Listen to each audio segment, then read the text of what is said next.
Hey guys, what's up? It's Greg Srzavati with the Deepest Dream YouTube channel. For more movie and TV reviews and interviews, please subscribe to my channel. Also, I have a lot of movie reviews from my Cinematics podcast co-hosts, Bruce Perky and Eric Holmes on this channel. So every week, a big part of this channel is we try to cover movies that are coming out on a given week. About 90% of these movies are pretty much under the radar, not the big tentpole four quadrant movies that we're covering. We're covering a lot of the indie driven under the radar stuff. So if you actually look at our YouTube channel, you'll see a lot of these movie reviews are basically indie driven. We're going to get to more commercial stuff down the road, but I think our main aesthetic as far as this channel goes is to cover a lot of movies for you guys that you might not see that's absolutely streaming on your favorite streamer or playing at your local theater. So specifically, one of those movies is Neighborhood Watch.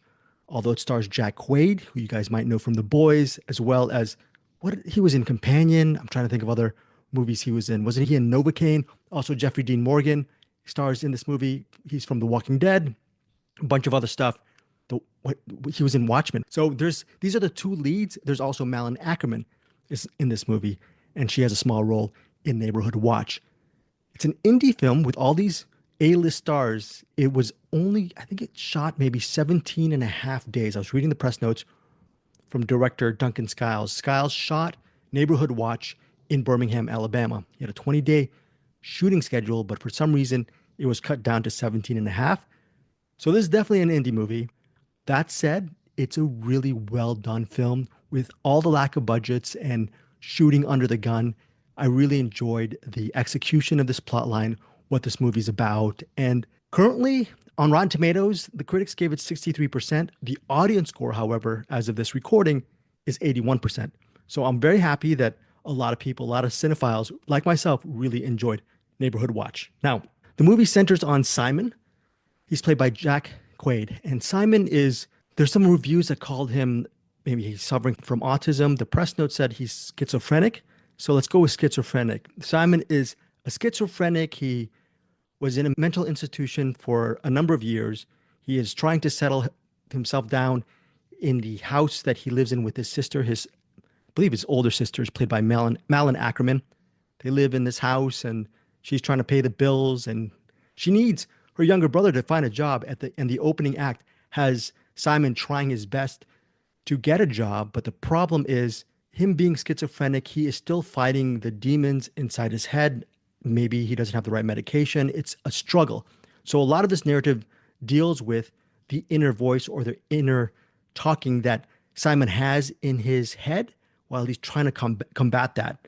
So he's trying to find a job. He doesn't get that original job in the opening act. So he doesn't have any take-home money. While he's going home, he witnesses something in an alley.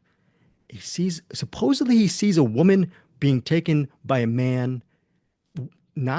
She's being unwillingly taken, forcefully taken into a white van. And for a second, he's shielding himself and he's scared, obviously, because who knows, his own life might be in danger. But what happens is when the white van starts going off, starts driving away, he starts running towards the van and he sees a woman, a blonde-haired woman, tapping at the rear of the white van. All right. And she's obviously asking for his help. Now, with Simon being mentally ill, he has a condition. Who knows? And he's schizophrenic. Is he imagining this? Is it actually happening? And he has a lot of problems of his own because he's battling his own condition while he's trying to find a job. That said, Simon wants to do a good deed. And he actually feels guilty that he didn't do anything to stop this situation. So he goes to the local police station, files a report.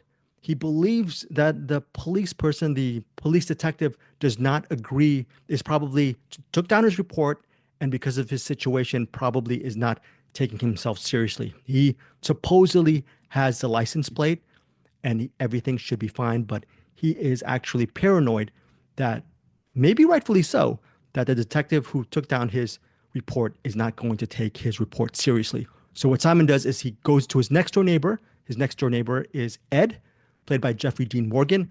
Ed is a retired security guard who is, I don't know, OCD, he's a perfectionist. Ed, at the beginning, going to his local stomping grounds, his former employment place. He worked at, I believe, at a campus, a local college campus, and he apprehends not a shoplifter, a person who stole some muffins at the cafeteria.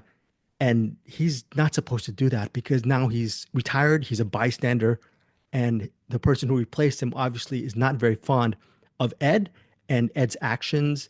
And he's telling Ed, just leave this situation alone. So you actually get to know Ed just from a couple of minutes that he's really all about the law. He's all about perfection and doing his great job as a security guard. Problem is, he's retired. So you get these two different people, schizophrenic and a former security guard. They ultimately team up. Ed is initially reluctant to help Simon. Simon initially knocks on Ed's door, their next door neighbor. The next door neighbors, that's why this movie is called Neighborhood Watch, right? They're trying to protect their neighborhood or their surrounding neighborhood because this woman, who knows, maybe even if she is a figment of Simon's imagination, Ed decides to help Simon anyway, just to either humor himself or, I don't know, he doesn't have anything better to do. And ultimately, that's the premise of Neighborhood Watch. Will Simon and Ed, will this mismatched pair get to the bottom of what a crime that possibly has taken place, or is Simon making this all up? And I think the best part of Neighborhood Watch is to see their partnership or their friendship begrudgingly grow, because Ed is not a people person. Simon is not a people person either, but he means Simon is a lot more thoughtful than Ed, and Ed is a little bit of a misanthrope. So it's this sort of odd couple pairing, Midnight Run-esque pairing. And if you like those kind of combinations, Neighborhood Watch might be for you. Also, this movie might be for you if you don't want this movie, which seems like it could be some kind of action genre thriller. It doesn't go that route. It's more of a mystery thriller, and it's directed by Duncan Skiles. You might not know the name, but hopefully you've seen or heard of his previous effort, The Clovage Killer. I forgot what year it was released. I think it was 2018 or 2019. I really love The Clovage Killer. That movie was very, very layered characterizations in that film, and it was there were parts from my recollection, there were parts of The Clovage Killer which made me absolutely nervous. And that type of tension and pacing is evident with Neighborhood Watch as well, because there is a third act where Ed and Simon, they are getting hot on the trail, supposedly, of what's going on. And the third act, you're really worrying about their safety. And Duncan Skiles, he actually draws out the tension in the movie, in the narrative. And it's really well done, paced. What's interesting, a little movie fact, I saw this on, I think, Jack Quaid's Instagram. Quaid, Jeffrey Dean Morgan, and Malin Ackerman previously starred together in Rampage. So this Neighborhood Watch is an unofficial Rampage reunion among the three actors. And Malin Ackerman, she has a small role, but a good enough role within this indie project. The characters, especially the two leads, are well etched. My complaint is I think it's 92 minutes. I would have been fine learning more about their backstories and maybe scenes that could have been bloated. I would have been fine with it because these are such interesting characters. I would have been fine with a 105-minute version of Neighborhood Watch. That said, you might prefer the brisk nature of the 92, I believe it's a 92-minute runtime for this movie, which is, by the way, most of it is shot in Birmingham, Alabama. And I really love what Duncan did with this town. A lot of it looks barren. And as in the beginning, when you see Ed getting off the bus and walking around the area, and parts of the story, you see a lot of emptiness within this city. And I really like the visual look behind this indie film. And most importantly, the performances of Jack Quaid and Jeffrey Dean Morgan.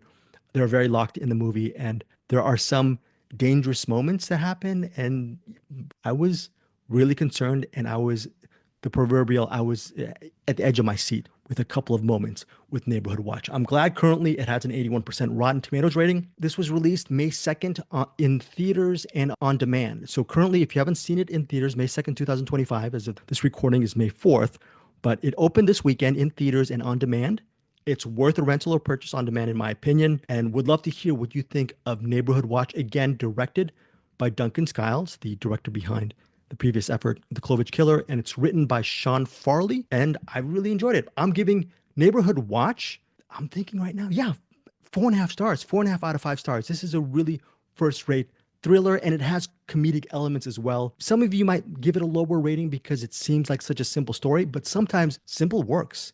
And when simple is executed in a very brisk and well done fashion, I'm all for it. And this is, look, I'm not going to throw stones. This weekend, I saw The Thunderbolts.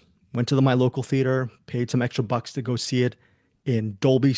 What is it? It's not IMAX. It's some kind of cool theatrical version. I really had a good time, had a good turkey bacon wrap and whatnot. Really loved the mental health themes behind Thunderbolts. Really well done. I gave that 4 stars. And Thunderbolts for me is a movie that when it gets on Disney Plus, I'll watch it again. But all that said, small movies like this that are gems, I've been thinking more about the world of Neighborhood Watch a little bit more than Thunderbolts. No disrespect. I like that movie as well. But yeah, I'm so glad I got to find this indie film over this weekend. Most importantly, would love to hear what you think of Neighborhood Watch. I will have a link down below where you can purchase it on Amazon, purchase or rent on Amazon.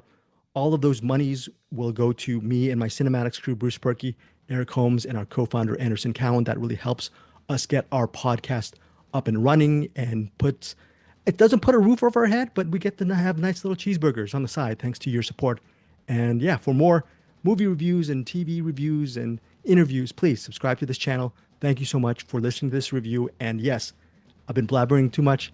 Tell me what you think of Neighborhood Watch. Hey guys, thanks so much for watching this video. For more movie and television reviews and interviews, please subscribe to my Deepest Dream channel. Like, comment, share, subscribe. And as always, thanks so much for your support. Take care.